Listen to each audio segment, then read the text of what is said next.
The moment my sister leaned in and said, "Waste good food on you. That's cute." The entire ballroom seemed to freeze. Her dress caught every spotlight. My table didn't even get water or a place card. Just a reminder of exactly where I ranked in this family. My parents didn't defend me. My dad even muttered that maybe I should go. So I did. I walked out past the whispers, the smirks, carrying something they never saw. Not anger, not shame. Before I tell you how everything collapsed around them, tell me, where are you listening from? And as for that moment, they had no idea what they just lost. I grew up in a quiet neighborhood outside Charleston, the kind with trimmed lawns, polite smiles, and families who looked perfect from the sidewalk. Ours looked perfect, too, at least in pictures. In every framed photo lining our hallway, Brooke stood in the center, glowing, confident, dressed like the sun was built just to hit her right. And me, I was always on the edge of the frame, a little too quiet, a little too observant, a little too wrong. My mother, Linda, never said she favored Brooke. She didn't have to. It was in the way her voice changed lighter, warmer whenever Brooke walked into the room. It was in the way she'd sigh at me like I was the static interrupting her favorite song. And my father, Charles, well, he measured human worth in resumes and salaries. And my work-from-home consulting didn't fit the image he wanted to brag about. "You need a real job," he'd say, not even looking up from the news. But the truth was, I had one, just not one, he understood. My intuition has always been sharp. Too sharp, if you ask my parents. When I was 11, I warned my mother that Dad's new business friend made my stomach twist. There was something off about him. His forced smile, his jittery hands, the strange energy around him I couldn't shake. Mom brushed me off, told me I was imagining things again. 2 months later, that same man drained one of Dad's accounts and nearly cost us the house. No apology, just silence. The kind that tells you the truth doesn't matter when it's coming from the wrong child. Middle school was the first time someone listened. I told a teacher something wasn't right about a substitute coach. The way he stared too long, the way the air felt wrong around him. She trusted me. And she was right, too. He was caught installing a hidden camera in the girls' locker room. That day changed everything because that teacher introduced me to his aunt, Evelyn, a consultant with a mind sharper than any blade. Evelyn didn't flinch when I told her about my intuition. She didn't call me dramatic or broken. She said, "Your mind sees shadows other people pretend aren't there. That's not a flaw, Madison. That's leverage." Under her guidance, I learned how to read patterns, how to dissect people's motives, how to see the business world the way some people see equations. By college, I was quietly helping companies recover from disaster. But at home, I was just the girl in socks and a laptop. The one who paid a portion of the household bills while everyone still insisted she did nothing. Meanwhile, Brooke lived like the world was soft and padded just for her. Promotions, compliments, praise, everything flowed her way, like it was pre-ordered. When she announced her engagement to Lucas, the room lit up like someone had plugged my parents into an outlet.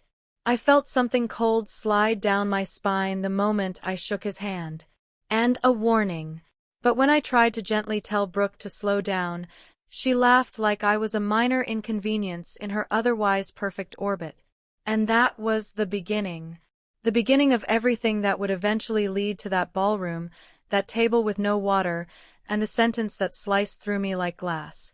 I wish I could tell you I was surprised by what came next, by the way things shifted after Brooke announced her engagement. But the truth is, the undercurrent had been there long before the ring. It showed up in small moments, the kind you almost miss if you're not paying attention. But I always pay attention. It's the one thing I've never been able to turn off. Lucas entered our family like someone stepping onto a stage he already believed he owned. He shook hands too firmly, smiled too widely, and spoke in polished phrases that sounded memorized. Most people saw confidence. I saw something hollow, like a drum stretched too tight. When he looked at Brooke, the warmth in his expression didn't quite reach his eyes. And when he looked at me, he didn't look long at all, like I was a detail he didn't want to acknowledge. At the engagement dinner, I caught him scanning the room the way men scan price tags. Brooke clung to his arm, laughing too loudly at jokes he barely finished. My parents watched them like they were witnessing royalty. The whole night had that glossy too-perfect sheen that always makes my instincts flare. I tried to ignore it until the moment Lucas pulled Brooke aside near the kitchen door. They whispered sharply, Brooke pretending to smile, Lucas gripping her arm a little too tightly. When they walked back, Brooke's lipstick was smudged at the edge and Lucas's jaw looked clenched. Nobody else noticed. They never notice the cracks until the whole thing breaks. 2 days later, the group email went out. It was supposedly a wedding reminder, but anyone with a pulse could read the real message. Limited seating, no +1s unless approved in advance. Please be mindful, no freeloaders. It didn't even pretend to be subtle. And because I was the only one attending alone, everyone knew exactly who the line was for. I stared at the screen for a long moment, then closed my laptop. No reply, no reaction. That always throws people off when the quiet one doesn't take the bait. My mother, however, couldn't leave it alone. You won't cause issues at the wedding, right? She asked over dinner a few nights later, not looking at me, spooning potatoes onto Brooke's plate instead. What kind of issues? I asked. You know how you get, she murmured, waving her hand like she was dismissing a fly. How I get. As if sensing danger were a flaw. As if being right too many times made people uncomfortable. Then came the fitting appointment. Brooke wanted family bonding, which was her code for an audience. She twirled in a mermaid gown while Mom teared up, and I stood off to the side holding a box of abandoned pins. Lucas arrived halfway through, checked the price tag on the dress before kissing Brooke's forehead. My father laughed, thinking it was harmless. I saw the calculation in his eyes. When Brooke asked me what I thought of the dress, I told her the truth. It's beautiful, I said. She narrowed her eyes. You said that too fast. There are moments you can feel the ground shifting beneath you, warning you that something bigger is coming. This was one of them. By the week of the wedding, the energy in the house was thick enough to choke on. Mom barked orders. Dad double-checked seating charts he didn't create, and Brooke floated through it all like a glitter-covered storm. Every time Lucas opened his mouth, my skin crawled. Every time Brooke brushed me off, something inside me coiled tighter. The morning we left for the venue in Savannah, I felt that same cold sensation I'd felt when I first met Lucas, like someone had left a window open in my ribcage. But I said nothing. I watched the highway roll past, watched Brooke scroll through messages, watched my parents pretend everything was perfect. They didn't know it yet, but the story they'd built, the golden daughter, the silent sister, the perfect match, was already starting to crack.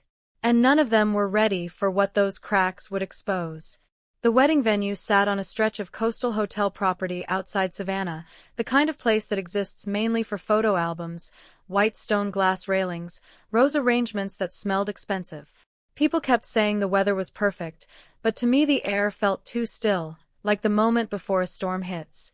I arrived earlier than the rest of my family, partly because I wanted to avoid the chaos, partly because I needed a moment alone. The lobby was buzzing with guests in pastel dresses and tailored suits. Everyone talking about Brooke like she was the main character in their weekend. They barely glanced at me, and honestly, I preferred it that way. When my parents walked in, they gave me a quick nod before rushing to help Brooke with last-minute touches. I stayed back, leaning against a cool marble pillar as Brooke swept through the lobby with Lucas behind her. She looked stunning, not just in the physical sense, but in the way someone looks when the entire world has convinced them they're untouchable. Lucas glanced at me once, and for a split second, our eyes locked. The expression on his face wasn't annoyance. It wasn't smugness either. It was awareness, like he recognized me as a threat he didn't understand. He immediately looked away. I should have said something. I should have warned Brooke again. But what do you tell someone who's already decided she doesn't need you? At the rehearsal walk through, the first real cracks showed. Brooke snapped at a coordinator because the aisle candles weren't symmetrical enough. Lucas blamed a groomsman for messing up timing when he was the one who entered late. My parents stood by them, both smiling thinly, too invested in the image to see the reality wobbling under their feet. While everyone rehearsed, I wandered toward the reception hall. Most of the tables were already set gold plates, crystal glasses towering centerpieces. It was beautiful in a way that almost made me forget the tension humming beneath everything. Then I found my assigned table. It was near the back, against a wall, practically hiding behind a pillar. No centerpiece, no water, no place card, just an empty setup that felt less like a mistake and more like intention. I stood there for a long moment absorbing it, the hum of conversation from the main tables, the faint salt in the air from the ocean outside, the realization settling in my chest. This wasn't an oversight.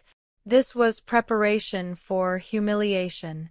Later, when I asked a passing server about it, she hesitated before saying, "I was told this one is self-managed." She rushed off before I could respond, leaving her words hanging like dust in the air. Self-managed in a ballroom filled with catered luxury, only my table. That evening, back in my hotel room, I sat on the edge of the bed, staring at the navy dress I had laid out for the ceremony. I'd chosen it because it made me feel calm, grounded, like myself.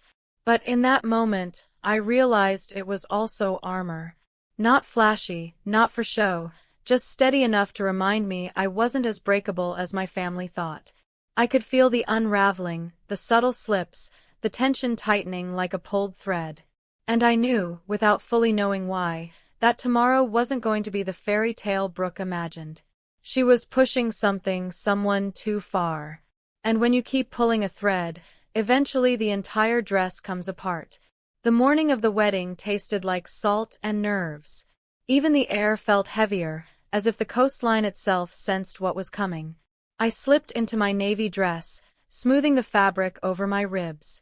It felt like a second skin, quiet, steady, utterly, unlike the glittering spectacle the day demanded from everyone else. When I stepped out of my hotel room, everything smelled like perfume and pressure. Guests glided through the hallways toward the ceremony, their voices lifted in polite excitement.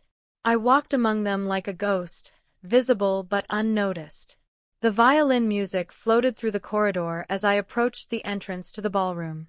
Elegant, soft, completely at odds with the tension knotted behind my sternum. Inside the room shimmered, light scattered across the polished floor, catching the sequins on dresses and the gold accents on the tables. Brooke stood near the front, surrounded by bridesmaids, her veil fanned out behind her like she was posing for a magazine cover. She didn't notice me at first. Why would she? I'd been a background character in her life for years. I made my way to my assigned table, the same one from rehearsal, still shoved against the wall, still without water, silverware, or a place card. Only this time, the other tables were now fully set. Wine-poured bread baskets, steaming servers moving smoothly from group to group. Not mine. When I caught the eye of a server walking past, she froze like she'd been caught doing something wrong. "Excuse me," I said quietly. "Is there a delay with this table?" She glanced at her chart, then back at me, guilt rising in her cheeks. "I was told this one is self-managed." The words dropped like stones. "In a catered ballroom?" I asked. She swallowed. "I'm really sorry." And then she hurried away. The humiliation wasn't surprising. What surprised me was how unsurprising it felt, like I'd been bracing for this moment my whole life. I sat down anyway. The ceremony itself was a blur of white fabric vows that sounded like carefully curated Instagram captions and Brooke smiling like she'd won something. Lucas stood beside her in a suit that felt like a costume. Sharp lines hiding a hollow core. When they kissed and the room erupted in applause, I clapped too, not out of joy, but out of resignation. This was the world they wanted, the image they'd built, and I had never belonged in it. After the ceremony, guests flowed into the reception hall. Laughter, champagne glasses clinking, plates full of food I hadn't been offered. I stayed seated, silent, the cool wall at my back. That was when Brooks saw me. She detached herself from a cluster of bridesmaids and walked over dress, swishing perfume hitting before her words did. She leaned down, her smile so syrupy sweet it made my teeth ache. Waste good food on you. That's cute. Her voice wasn't loud. It didn't need to be. The people closest to us heard it. The ones further away felt the shift, heads turning, whispers catching like sparks. I blinked at her, stunned, even though I'd prepared myself for something. Just not this level of precision, this level of cruelty. She tilted her head. You can just leave the gift and go home. Home. A place where I was needed when bills were due, but forgotten at every celebration. I felt every eye on me. The sting wasn't from her words. It was from seeing my parents standing just a few feet away, watching, doing nothing. My mother looked at her flowers. My father took a sip of wine, then muttered, "Well, maybe she should go." And that was it. The moment the last thread snapped, I stood slowly. The room seemed to expand and contract around me like a lung struggling for breath. My napkin slipped off my lap and onto the floor, landing with a soft whisper. "All right," I said, forcing a small smile. "I'll go," Brooke smirked. Victory. But I wasn't finished. I looked at her, really looked at her, and added, "But just know this. You'll all regret it." The air shifted. Someone at the main table dropped a fork. A bridesmaid sucked in a breath. Brooke blinked, confusion slicing through her smugness. Before she could respond, a chair scraped loudly near the front. A tall man in a slate-gray suit stood, Grant, Lucas's older brother. I hadn't seen him all morning. "I care," he said, his voice cutting through the ballroom like steel wrapped in calm. "And you should listen to her." Every head turned. Brooke scoffed. "I'm sorry. Who are you, Grant?" he replied. "Lucas's brother." Lucas stiffened beside her. Grant continued, "I've kept quiet because I didn't want to ruin your day. But Harper's right. Harper. He'd gotten my name wrong, but no one even noticed. They were too focused on him. You will regret this," he said evenly. "All of it." The room fell into a deeper silence. Then Grant turned to the crowd. "Since everyone here loves appearances so much, let's rip off the last one. Lucas isn't an heir to anything. Our father's company filed for bankruptcy 6 months ago. He's been unemployed since." Gasp shot across the room. Brooke whipped toward Lucas.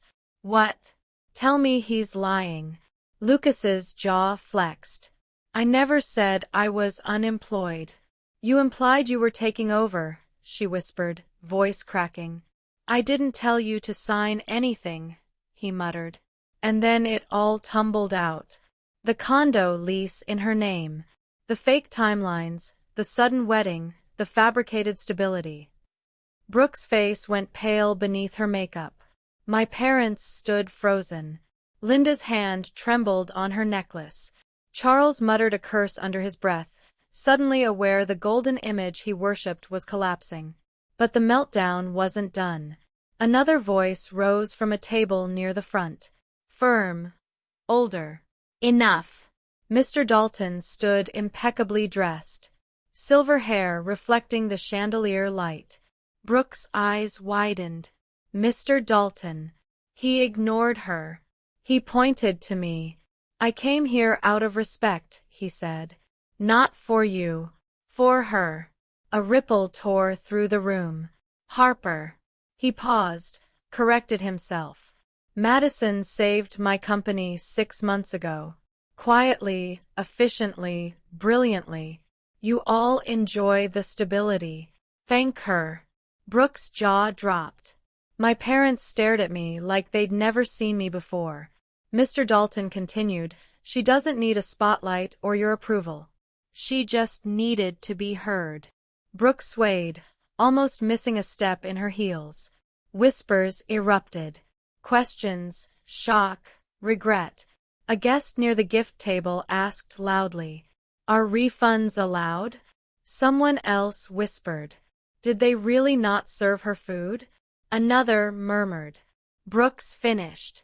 And I inhaled deep slow. For the first time all day, the air didn't choke me. Grant moved closer, placing a steady hand on my shoulder. "Let's go," he said softly. "This place is sinking." I nodded. We walked out together past the fallen glitter of Brooks' perfect dream, past my parents' stunned silence, past the wreckage unraveling behind us. When the ballroom doors closed, the ocean breeze hit my face. Not cold, but clean, like starting over. Behind us, the wedding was burning. Ahead of me, something else was opening. Something that finally felt like mine. The fallout hit faster than any of us expected.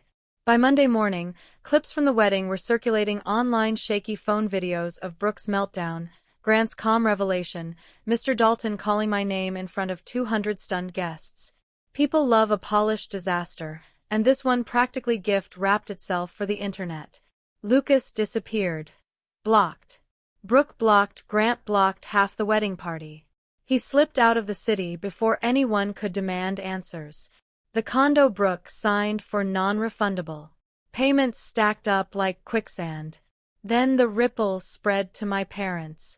Without the money I'd quietly been covering, utilities repairs. Even some of their overdue bills, their perfect facade cracked wide open. They rented out the guest room. Charles picked up part-time work. Linda started selling antiques online, pretending it was a hobby. They didn't call to apologize. They only called to ask if I could help Brooke through a hard time. I didn't take the call. Meanwhile, my world finally expanded instead of shrinking. I moved into a small apartment in downtown Charleston. Nothing fancy, but full of light with space for my notebooks and late-night strategy sessions. After the wedding fiasco went viral, in business circles, clients reached out non-stop.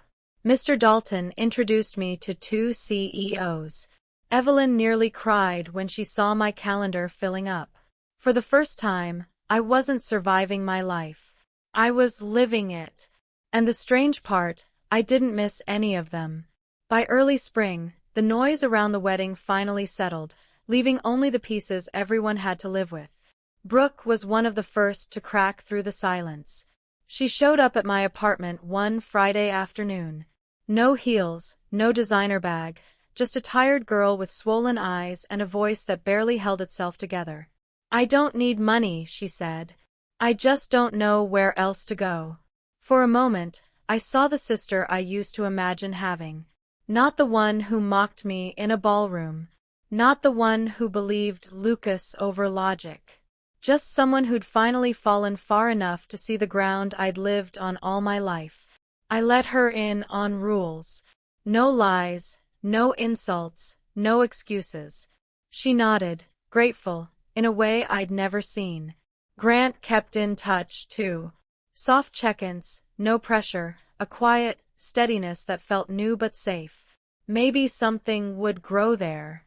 Maybe not. For once, I didn't feel rushed to define it. Standing by my window one night, watching the city lights flicker, I realized something simple and sharp. Being the quiet one never made me weak. It only made people underestimate the moment I finally chose myself. If you've ever been the overlooked one, the underestimated one, share your story in the comments. And if you want more stories like this, hit subscribe so you don't miss what comes next.